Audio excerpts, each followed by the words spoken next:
After spending the day with the new 2021 Audi RS6, I can confidently say the car is amazing. It looks absolutely fantastic, the interior is luxurious, and it's more comfortable to drive than I ever would have imagined. That being said, no car is perfect, so here are 5 things I hate about the new RS6. The first thing I hate about the new RS6 has to do with the exhaust. Now, under load, full throttle acceleration when you're in RS mode or dynamic mode, it sounds really good. Not quite as good as the E63 or the M5, but the twin turbocharged V8 is no slouch, especially considering cars are going hybridized and downsized boosted engines are becoming more popular. I definitely still enjoy the sound of this RS6.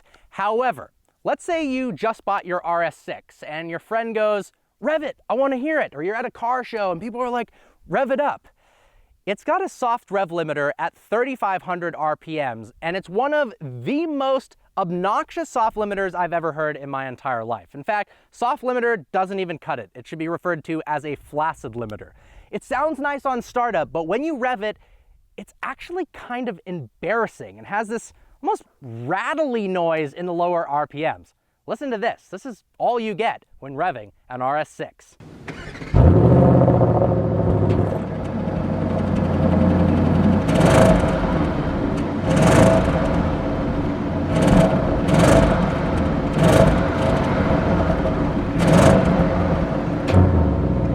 Hey, nice RS6, dude. Let me hear it. Oh, thanks, man. Let me rev it for you.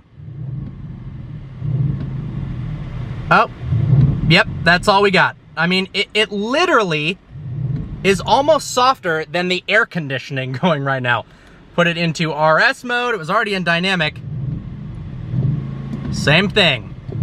Pretty lame. Second up is the car's performance compared to when it was released. By the time the RS6 hit the ground in the United States, it was the end of 2020, nearly 3 years after the E63 and the M5 landed in the States and were able to be purchased. Despite that fact, the E63 has more horsepower, 603 horsepower, and it has 37 more pound-feet of torque than the RS6. It also weighs 500 pounds less, which is a significant amount of weight in comparison. The M5, it's got 27 more horsepower than this car, and of course there's the M5 CS soon to drop that has significantly more horsepower than that. Now, I'm not saying the RS6 is slow by any means, but 0 to 60 in 3.5 seconds isn't as quick as cars that came out 3 years ago. The M5 and the E63 are able to sprint from 0 to 60 in 2.8 seconds. The craziest thing is the 2008 RS6 only has 20 less horsepower. So in 13 years, they've only gained 20 horsepower. And imagine that car is a heck of a lot lighter than this one as well. Now, obviously it's fixable. Add an aftermarket exhaust, downpipes, and a tune, and this car will absolutely fly. But I was kind of expecting more in the 650 horsepower range, considering they dropped it so far after the M5 and the E63. Next, and probably the biggest downfall of the RS6, is the fact that it has permanent all-wheel drive. The M5 and the E63 have variable all-wheel drive. Now, back in the day, BMW M and Mercedes AMG were all about their rear-wheel drive cars. That meant burnouts and drifts. And Audi had their Quattro, which meant it was more practical in inclement weather. You could drive it everywhere, and it meant it had more grip off the line. But nowadays, M cars and AMGs, especially in this category, are coming with that variable all-wheel drive. Now, how often do you actually use drift mode? Not a ton, but honestly, having owned an E63, it was a really fun feature, especially at the racetrack, or if you're at an autocross event or a skid pad, being able to flip it into rear-wheel drive mode with traction control off and drift that thing was an absolute blast. So I think after owning this for a while, in comparison to those cars, I would actually miss being able to go full rear-wheel drive. Next is the fact that the RS6 is more expensive than the M5 or the E63. It starts at $112,000 in the United States, which is $9 grand more than the M5 and $5,000 more than the E63. Now, But the biggest difference is because this car is newer than those cars, despite being the same generation and competitors to each other, because the M5 and the E63 have been out longer, you can get better deals on the car, plain and simple, whether you're buying a new one or a used one in comparison. No, it's not a massive difference, but hey, 9 grand is 9 grand. Last up is the way the RS6 drives compared to the E63 or the M5.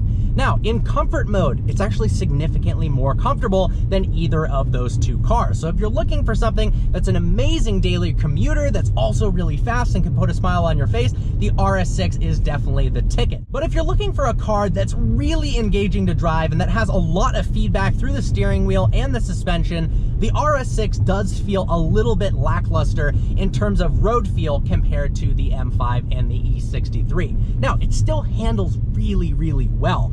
But the combination of that weight disadvantage, 500 pounds, means it feels like it slows down not as effectively as either of those two cars. You're pushing a lot more mass through the corners, and also just feels a little bit more disconnected from the road, and more of a luxury sports sedan than a true downright super sports sedan. Like I said, it's still an absolute blast to drive, but it feels, you know, more like a Nissan GTR, where it's a little bit disconnected even though it is so damn fast around the track, as opposed to a more full-fledged raw sports car that doesn't have as much insulation and doesn't have as much mass.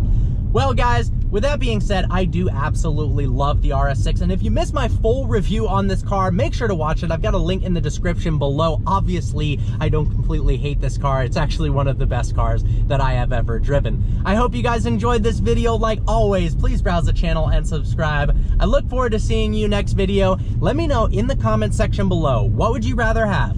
The M5, the E63, or the RS6? Or is there a car not out of those three that you'd rather have than any of those? All right, guys, see you next time.